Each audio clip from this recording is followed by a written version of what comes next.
पानी देना हो तो आसानी से मिल जाता है, और किसानों जिनके जमीनों पर उन जलाशयों का, डैमों का निर्माण हुआ है, उनको पानी देना होता है तो फिर आपका उत्तर होता है कि काफी लंबा समय लगता है। तो मैं जानना चाहता हूं, क्या आप इन जो लंबा समय लगता है उसको कम समय में, कम अवधि में पूरा करने पर विचार करते हैं? बहुत आसानी से उद्योगों को पानी पहुंचाते हैं, जैसे हमारे तेनुघाट डैम का पानी बहुत आसानी से हम लोग सेल बीएसएल को देते हैं, हम कोणार्क डैम का पानी डीवीसी को देते हैं, हम डिमना डैम का पानी टाटा को देते हैं। तो फिर जब किसानों की बात आती है तो इतनी सारी अड़चने क्यों? क्या इस राज्य में किसान होना अभिशाप है? जब उद्योग की बात आती है तो अड़चने नहीं आती है, उनके लिए एनओसी आराम से मिल जाता है, हम पानी को आसानी से और माने सुलभ तरीके से उनके उद्योगों तक पहुंचा देते हैं। तो फिर ये बाधाएं क्यों आती है? मंत्री महोदय, मैं जानना चाहता हूँ। आप लिख रहे हैं, स्वयं आपका उत्तर है कि परियोजनाओं को पूर्ण करने में काफी लंबा समय लगता है। कितना लंबा समय? ऐसा क्यों? आखिर ये भेदभाव क्यों कि उद्योग?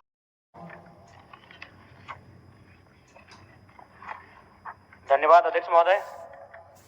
मेरे सवाल का विभाग की ओर से सवाल का उत्तर स्वीकारात्मक लिखा गया है, जिसमें मेरा सवाल था कि राज्य में किसानों को सिंचाई हेतु जो डैम बनाए गए हैं, तो इसको इन्होंने स्वीकार किया कि किसानों की सिंचाई के लिए डैम बनाए गए हैं। तो मैं माननीय मंत्री से सीधा जानना चाहता हूं कि कोई भी एक पार्टिकुलर पंचायत का भी उदाहरण देकर वो बताएं कि जो डैम का निर्माण हुआ है उस पानी से उन गांवों में सिंचाई के माध्यम से किसान खेती कर पा रहे हैं।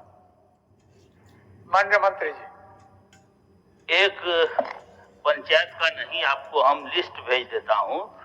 पूरे जो मेरा झारखंड में करीब 105 अदद छोटे बड़े सिंचाई योजना पूर्ण किया गया है और 3786 अदद चेक डैम का भी निर्माण किया गया है, जिसमें 5,86,480 हेक्टेयर सिंचाई सृजन किया जा रहा है।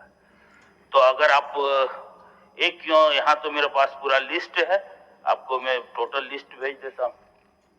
ठीक है, मैं लिस्ट तो ले लूंगा। दूसरी बात है, मेरा एक सवाल था जिसमें विभाग का उत्तर है कि विस्थापन, भूमि अधिग्रहण, वन भूमि बाधा उत्पन्न होने के कारण जो परियोजनाएं लंबित हैं उनको पूर्ण करने में समय लग रहा है। तो मैं मंत्री महोदय, मैं यह कहना चाहता हूं, अभी ठीक पहले माननीय सदस्य सविता महतो जी भी विस्थापन की बात कर रही थी, वो भी चांडिल डैम से संबंधित था। तो मेरा कहना यह है कि जब भी कोई डैम का निर्माण होता है, जलाशय का निर्माण होता है, उसमें किसानों की जमीनें जाती है, 7% जमीनें किसानों की होती है। लेकिन जब डैम का निर्माण होता है, उसमें जब पानी की सुविधा देने का काम होता है, तो हम लोग बहुत आसानी से उद्योगों को पानी पहुंचाते हैं।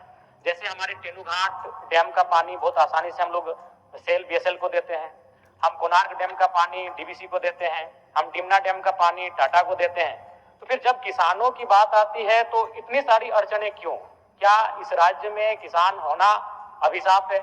जब उद्योग की बात आती है तो अड़चने नहीं आती है, उनके लिए एनओसी आराम से मिल जाता है, हम पानी को आसानी से और माने सुलभ तरीके से उनके उद्योगों तक पहुंचा देते हैं। तो फिर ये बाधाएं क्यों आती है? मंत्री महोदय, मैं जानना चाहता हूँ। आप लिख रहे हैं, स्वयं आपका उत्तर है कि परियोजनाओं को पूर्ण करने में काफी लंबा समय लगता है। कितना लंबा समय?